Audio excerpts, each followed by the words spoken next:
አሰላሙ አለይኩም እንዴት ናችሁ? ዛሬ ደግሞ ሩዝ በስጋ አሰራር ነው የምናየው። ብረት ድስታችንን ካጋልን በኋላ እንደዚህ በቁመቱ ሽንኩርት ከትፈን እንጨምራለን ማለት ነው። ትንሽ ከበሰለልን በኋላ ዘይት እናደርጋለን። ዘይት በሩዛችን መጠን ልክ ነው የምንጨምረው።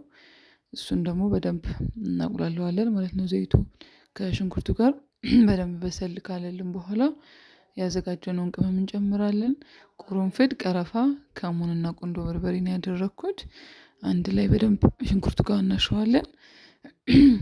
በደንብ እንደዚህ ካሻችሁት በኋላ ከበሰለላችሁ በኋላ ላይ ስለሚጠለል ቅመሙ መውጣት ይችላል። ለዛ ነው ያ የተፈጨ ያላደረኩት ማለት ነው።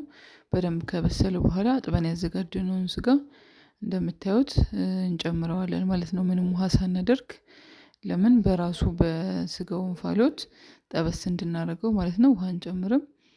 ስለዚህ እንደዚህ አድርገን ከጨመርን በኋላ እናበስለዋለን ማለት ነው። ምንም ውሃ ሳታደርጉ በራሱ ውሃ ብቻ ሲበስል ቆንጆ ቃና ይኖረዋል። ከቅመሙም ጋር በደንብ ይዋሃዳል ማለት ነው።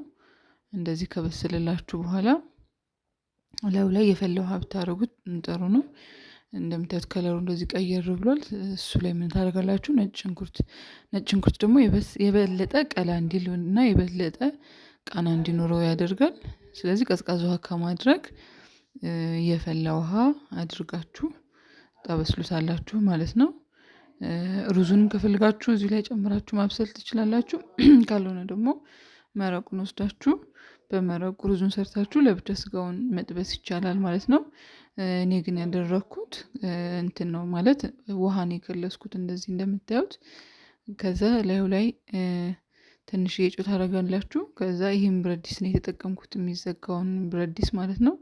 ይሄን ብረት ድስት የምትጠቀሙ ሰዎች በደንብ ጥንቃቄ ይፈልጋል። እንደዚህ በደንብ ትዘጉታላችሁ። በደንብ ከዘጋችሁት በኋላ ይቺ ማስተንፈሻዋን መዝጋታችሁን መርሳት የለባችሁም ማለት ነው። እሷ ከተረሳች አየር እየወጣ አይበስልላችሁም። እኔ ቶሎ መጨረስ ስለፈለኩኝ በዚህ ብረት ድስት ተጠቅሜያለሁኝ። ከ30 ደቂቃ በኋላ እንደምታዩት ቆንጆ ሆኖ በስሏል። ነገር ግን ብረት ድስቱን በደንብ መዘጋቱን ቼክ ማድረግ አለባችሁ ማለት ነው። በደንብ በስሎልኛል። ከዛም ቅመም ስላለው ቅመሙን በማጥለያ እንደዚህ አጥልዬ አውጥቼዋለሁ ማለት ነው። ከዛ መረቁን ድስት ላይ ከገለበጥኩ በኋላ ሲፈላ መረቁ እንደዚህ በደንብ የታጠበ ሩዝ ጨምሬያለሁ ማለት ነው።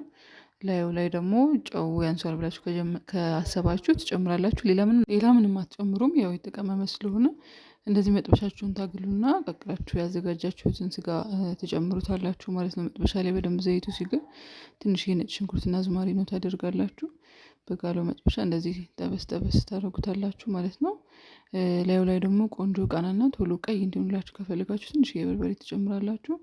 ቶሎ ቀይ ያደርገዋል። እንደዚህ እንደምታዩት በጣም ነው የሚያሳምረው። ቃናውንም ቆንጆ ነው።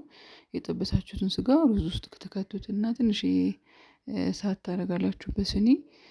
ቃናው በጣም ቆንጆ ነው። ሞክሩት። ላዩ ላይ ትንሽ ዘይት ታደርጋችሁ ትከድኑታላችሁ። በጣም ቆንጆ ነው የሚሆነው። በዚህ መልክ አቅርቤዋለሁ። እናንተም ሰርታችሁ ሞክሩት። የተሰማችሁን ኮሜንት ሴክሽን ላይ ያስቀምጡልኝ ባይ